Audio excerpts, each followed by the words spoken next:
So you've been invited to speak on a TV interview perhaps. What do you wear? So we've got Eugenia here. She is the best person to talk to us about that. Stay tuned.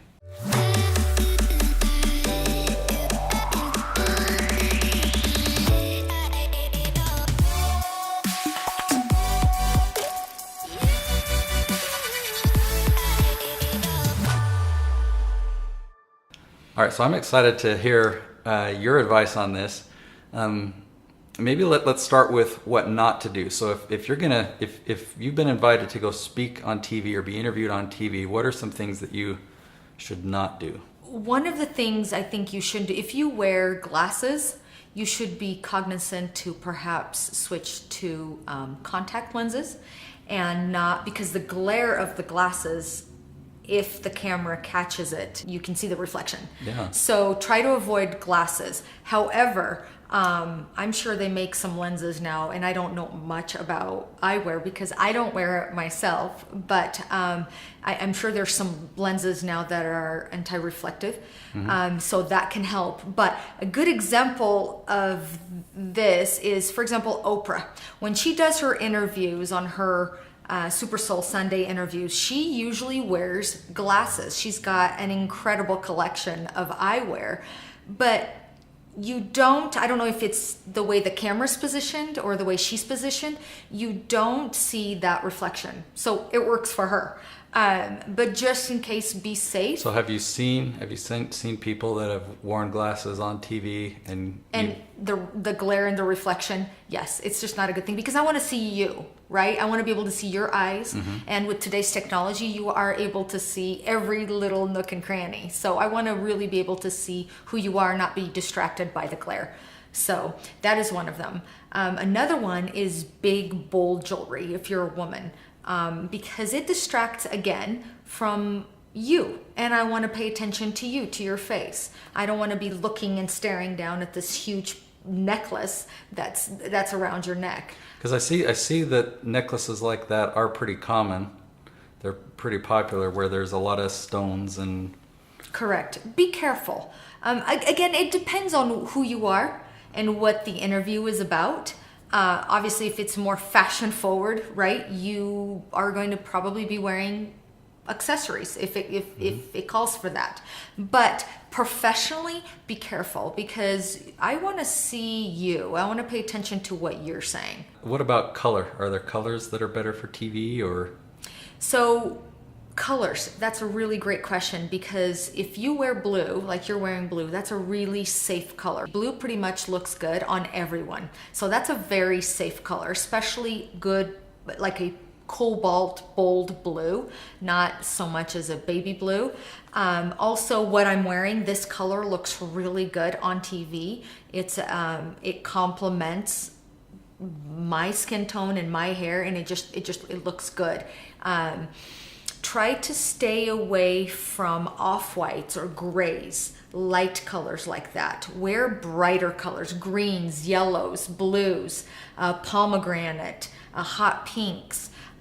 Even though I hear a lot of noise about don't wear patterns, don't wear big bold flowers, it's true in some cases, because sometimes patterns can be so big, again, they can distract from you, and I want to pay attention to you. So wear solids just to be safe, but some patterns are okay.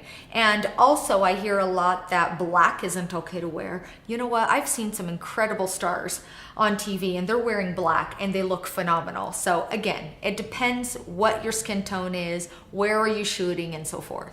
All right, so I know that another point that we've talked about is the importance of having clothes that fit. So obviously this probably applies to TV. That applies to everything. Fit is number one, the fit of the clothing and the material of the clothing. So yes, absolutely. TV is not forgiving. Would you agree? You do a lot of video. TV is not forgiving. If you're wearing clothing that is too big, it will show. Especially on a TV interview, if you and I are sitting here and our hands are down, and gentlemen, if they're wearing a blazer, which they often are, or a button-down long sleeve shirt, if the blazer hits the wrist right here, that means when my hands are down, it's going to surpass that. It's way too long, right? So look for examples on TV, on people that are making it and that have success, like national TV shows, for example, Shark Tank. Boy, that group, they are sharp. They always look amazing, right? Both gentlemen and the ladies that are there. They are wearing beautiful, well-fitted suits. The ladies are wearing well-fitted dresses, beautiful colors.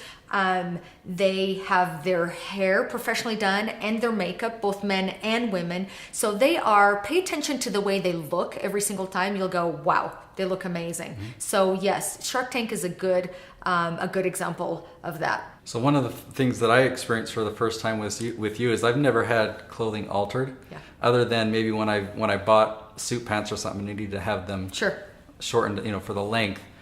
But to have some things taken in on the sleeves, or to have it's actually it was a first experience. But then it's essential. It does make a difference. Yeah, I mean it does, because you kind of get lost, and then it's like you're wearing a garbage bag, right? I really can't see you. I can only see all this bulk of material. So fit is number one, always. All right, so this is all helpful. Are there any other tips that you would share for somebody that's getting ready to go and appear on TV? Well, wear something that gives you shape, right? For gentlemen, a blazer. So make sure the blazer is tailored. And for ladies too, either a blazer or a dress or a well-fitted top, something that gives you shape. Explain what you mean by shape. By shape. So for example, if you wear a cardigan, it's a little bit more loose. It doesn't give you shape. It's just kind of hanging there, right? So shape, materials that stand firm. Not that you're in a straitjacket, you don't want to look that way, but that contours your body shape. So if I wore this shirt versus if I were wearing a blazer, what difference would that make on TV? So the shirt has shape. It fits you well. We made sure that it wasn't too large in the midsection. We made sure the arms didn't have extra material in the way that distracted from the shape of your arm.